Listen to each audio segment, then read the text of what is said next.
Newsman with ABC at WFAA in Dallas on November the 22nd, 63, when President Kennedy was shot. And I was on the scene a few seconds after the shooting and to record the events that transpired after the shots were fired. So when he got through his speechifying in the big banquet hall there, Jackie came in. Is that where he put on a cowboy hat or something? I don't recall. Were you there? I was there. Did you get any of this on tape? Yeah, no, we didn't shoot tape in those days. We shot film.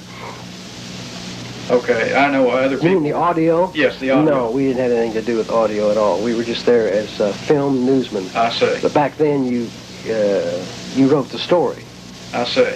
But he had his breakfast, and I didn't know it was his last cup of coffee, but I filmed his last cup of coffee. But Jackie came in, and everybody stood up and applauded, and everybody, Lyndon Johnson, of course, was there, and Governor Connolly was there, and they were very gracious, and the president was gracious, and he stood up and helped her in her seat.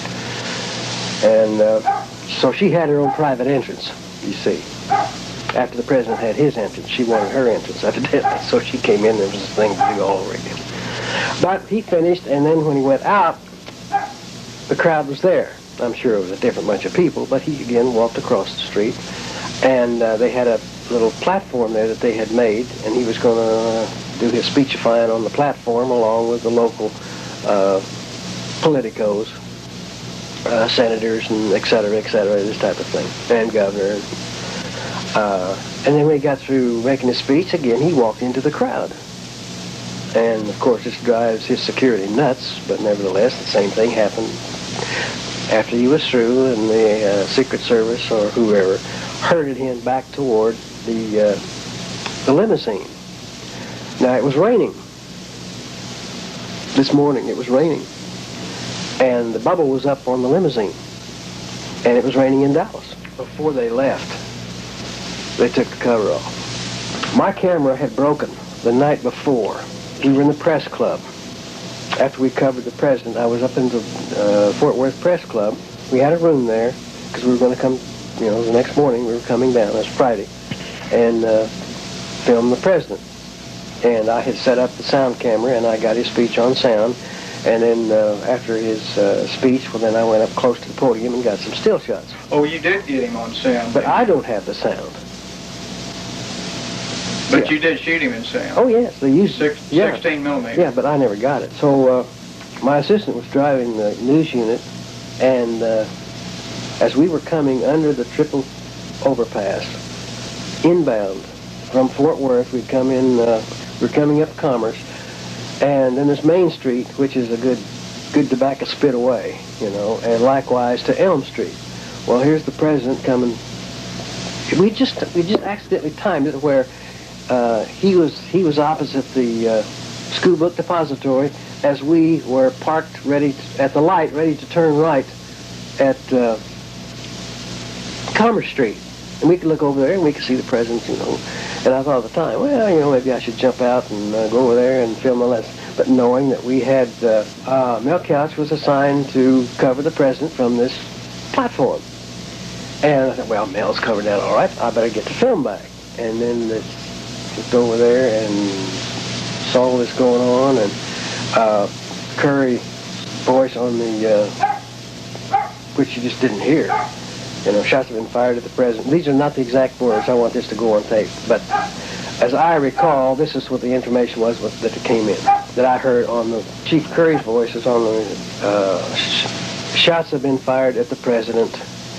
All units code 3, Parkland Hospital.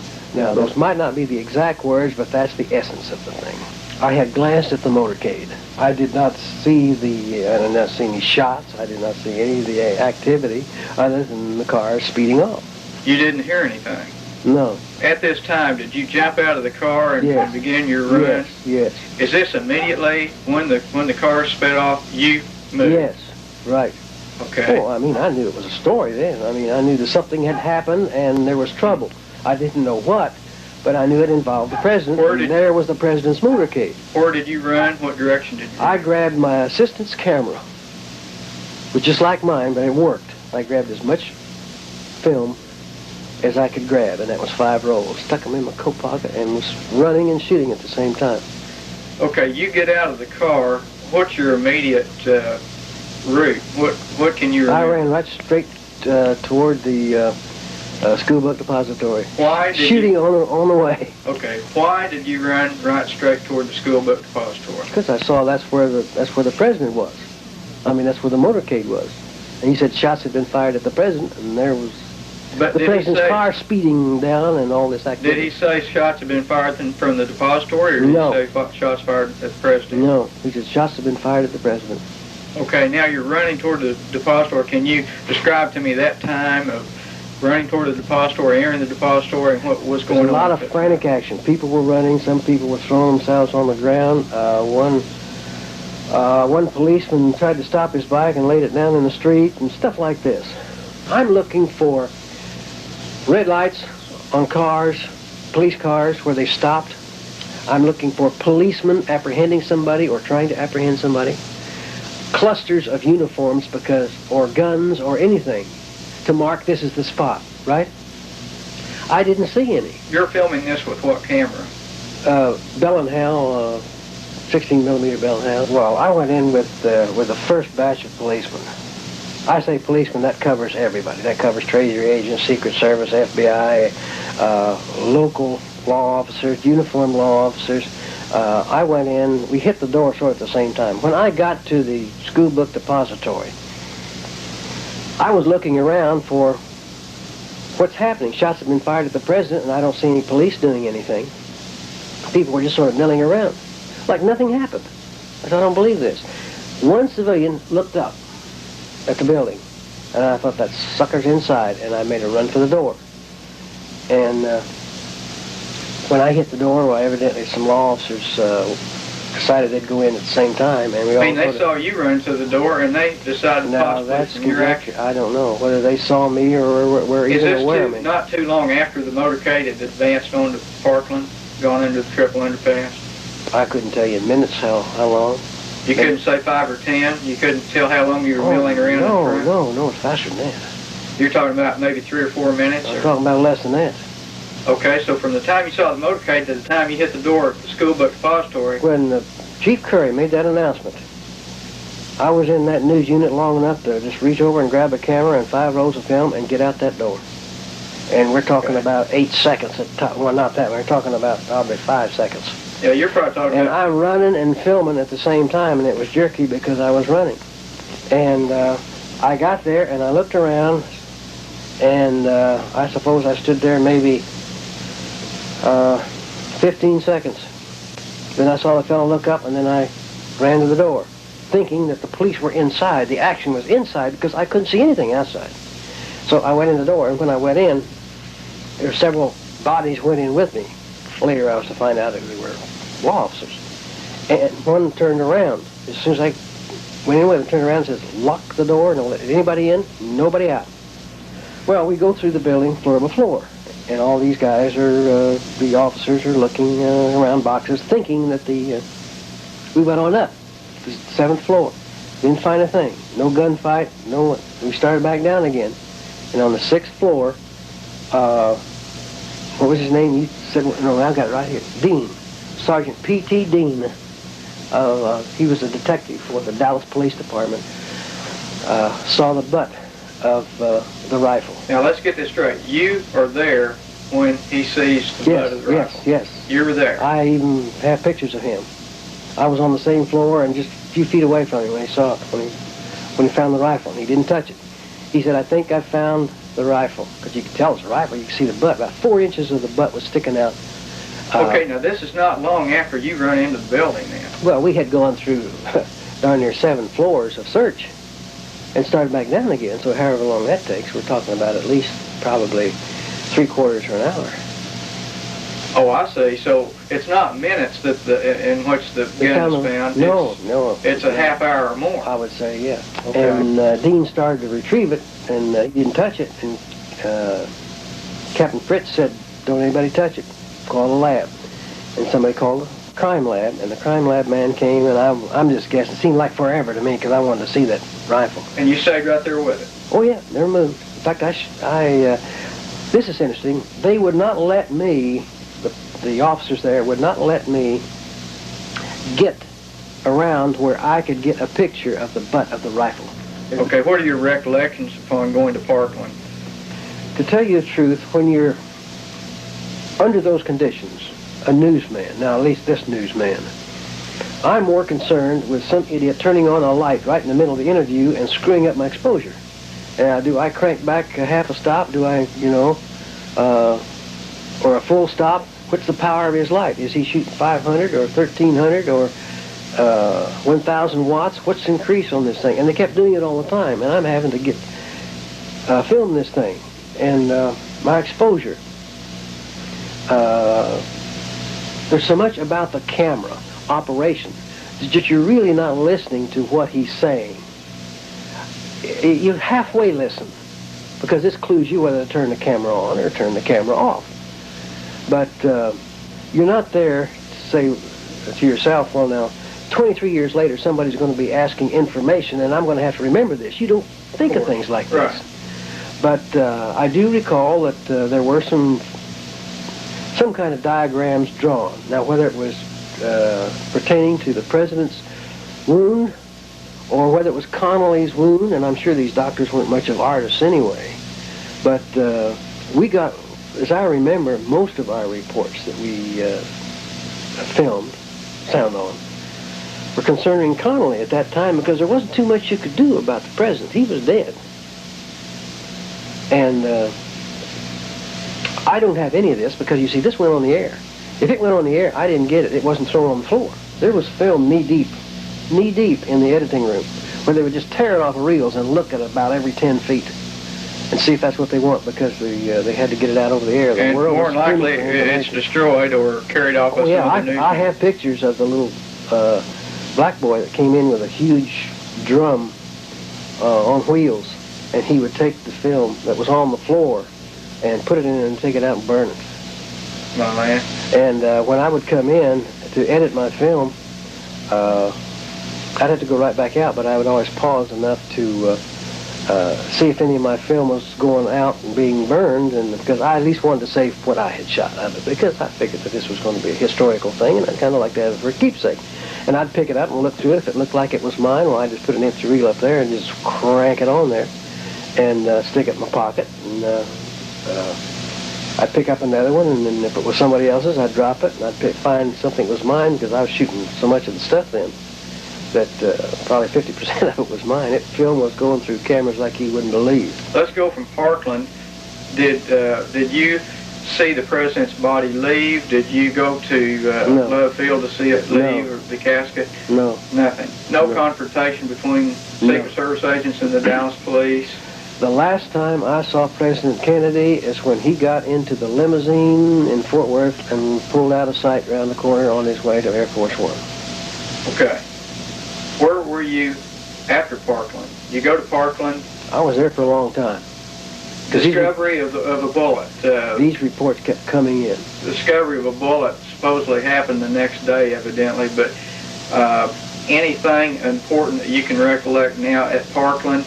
Any eyewitnesses? Anybody that saw the president's body? Anybody that saw any bullets, bullet fragments, Jackie splattered with blood and this type of thing? Nothing? I never saw Jackie again. Never saw Jackie.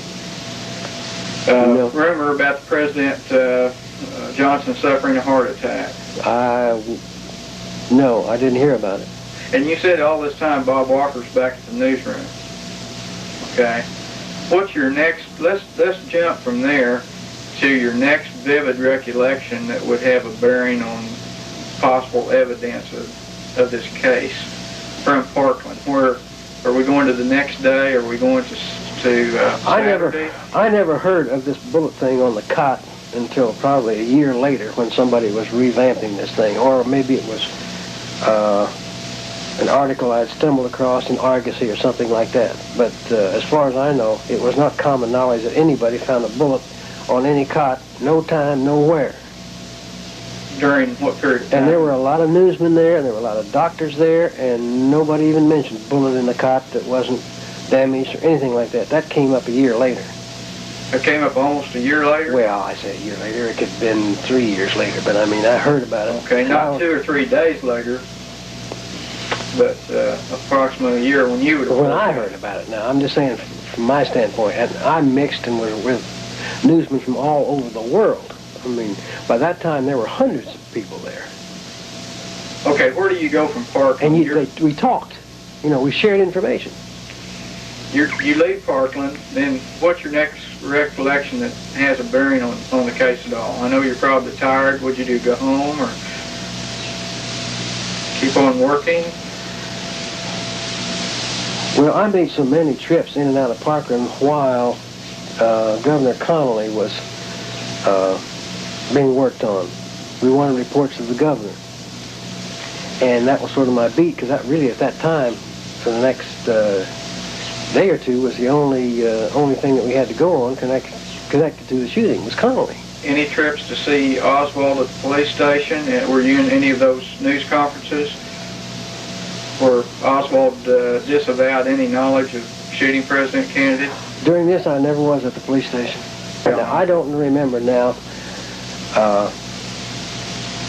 what happened after I left Parkland, because really the only time that I left Parkland that I recall, other than going home and coming back, and we're going to have more, like Saturday, I was at the hospital getting reports, you know, when they were given on Connolly. Sunday, I was at the hospital. Nellie, the governor's wife, was making a statement to the press about her husband, the governor. And she broke down and started crying and could not finish her statement to the press. And so they took her off, and the doctor had come back to do some talking, and a newsman, I'd never seen him before, he must have been with one of the national bureaus, was on a telephone in the back. Now, I think he must have been a print newsman, because he didn't have any cameras or no assistance with cameras. He came running up in front of us while the doctor was talking, and we were all filming, saying, "Oswald has been shot." Initial reaction? Ha! I mean, they started breaking down that equipment, and I left my equipment standing. I got him wheeling Oswald down the hall. Well, he's evidently alive at that point, unless somebody's holding his arm up, but he looks like he's got his fist clenched.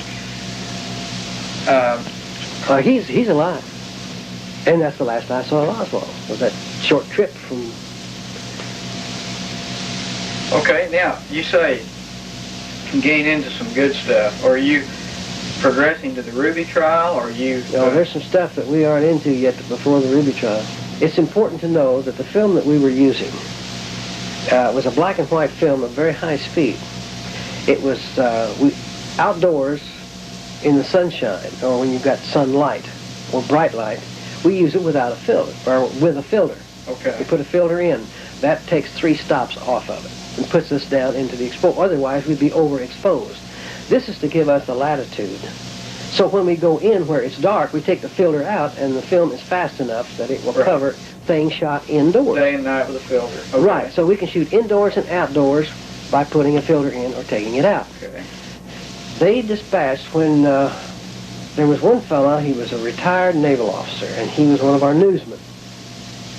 And Ron something was his name. And he was complaining, and they tell me, that he wasn't, they never sent him out, and all this world, this historical thing was going on all around him, and they kept him in the newsroom. And I won't go into why, but you can probably see from what I'm going to tell you why they kept him in the newsroom, bless his heart. He was the only one around in the newsroom that they could send out. They said, "We just got word that the suspect is in the Texas Theater out in Oak Cliff." They dispatched him to go out there. He got there the same time the police did. he went in with the police when they were searching for Oswald. Now, by this time, they had a description of Oswald because Oswald did not come back after lunch. This is how they were on to Oswald. He did not return like he usually does. So they put out a description and where he lived and all this kind of stuff. And so when he goes in, all this is taking place with Oswald. The fight. They turn the lights on in the theater, so he's got plenty of lights to shoot. And so when Officer McDonald, M.N. McDonald, right. Slides in beside Oswald, Oswald had this loose thing, jacket over his pants and shirt. And he had to reach inside, lift it and reach inside. As soon as he did that, McDonald grabbed his hand. And when he came out, why, that's when he had his hand on the pistol. The pistol was cocked and the hammer came down on his, he said it's pointing right in my gut, and that hammer took the webbing, caught in the webbing and didn't fire. This newsman was filming all this with his filter in. Didn't get a thing. And was still with buck fever. When they drug him out into the daylight to load him in the car, he pulled his filter out, completely reversed things, and it was completely blank, overexposed to where you couldn't even see anything. Oh boy. Had history right there in his hands and reversed the process. Now I see why they kept him in the newsroom.